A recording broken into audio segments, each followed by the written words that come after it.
Today I've got a really short book with me, which you probably have read or would have heard about. The book is called As a Man Thinketh, and it was written by James Allen over a century ago, and since then it has been hugely popular and has inspired millions of people around the world.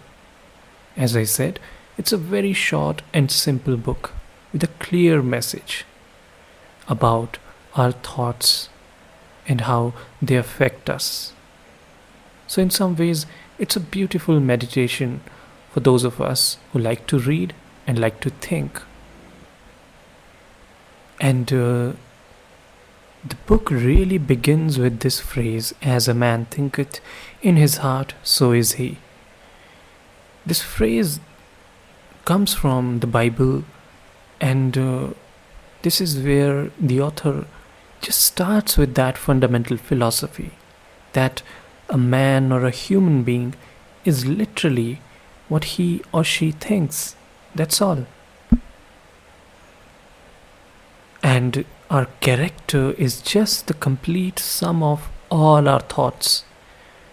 So, although some people might disagree with this point of view, that we are not really our thoughts and we are something distinct, but I think this is the fundamental assumption here, and that's why a lot of focus has been given on the idea of thoughts, how they arise, what they do, how they affect our actions, how they affect our health, our well being, and how we can shape through our thoughts our sheer destiny. So, in fact, to quote author at this point, he says in the first chapter itself that man is made or unmade by himself. In the armory of thought, he forges the weapons by which he destroys himself. He also fashions the tools with which he builds for himself heavenly mansions of joy and strength and peace. And what the author is trying to tell us here, that you, dear reader, is really the master of your own fate. And then in the subsequent chapter, he goes on to describe how our thoughts can have an effect on the circumstances.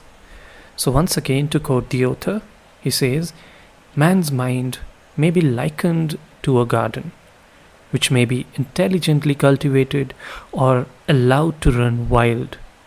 But whether cultivated or neglected, it must and it will bring forth. If no useful seeds are put into it, then an abundance of useless weed seeds will fall therein and will continue to produce their kind. So, as you can see, now he turns his focus on our mind and how we can cultivate our mind, how we can work on our thoughts like a gardener and really clear our mind, create wonderful things inside our mind instead of the usual noises that we get. And then he adds something that a lot of people subscribe to, that we ourselves, sometimes unconsciously, sometimes consciously, we are attracted to certain ideas, and eventually that becomes our reality. So it's a very powerful tool to have, that is our thoughts. Where do we align them? And accordingly, we start acting in that direction, and eventually we create that kind of circumstances, the situations for ourselves where we dwell, and that all of that is the result of our thoughts. And it can be a conscious choice, it can be well cultivated, and it can be really out of our control. So the choice is ours. And then next, the author tells us about how thoughts really, they can affect our health, our body, our well-being, and how our body is really the servant of our mind. And how our well being, our health, in fact, diseases in some cases, just like our circumstances, they are rooted in our thoughts. If we can work on our mind, he says, we can actually improve our health, improve our bodies. And that's really a very inspiring thought. And if you think about it, it works to a great extent. For example, a lot of things that are related to our mind, whether it's the anxiety, it's the depression, it's just the usual nonsense in our head, that affects our bodies, that affects how often we fall sick, how we go about our day to day affairs.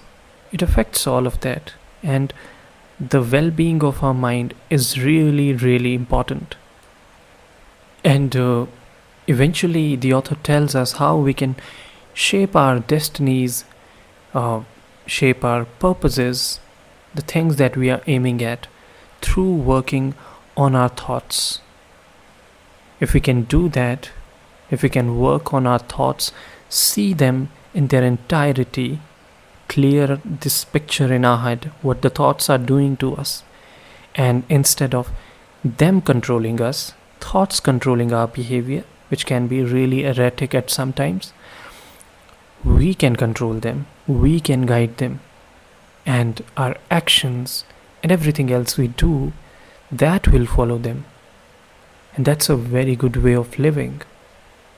So some people do consider it some kind of a spiritual book.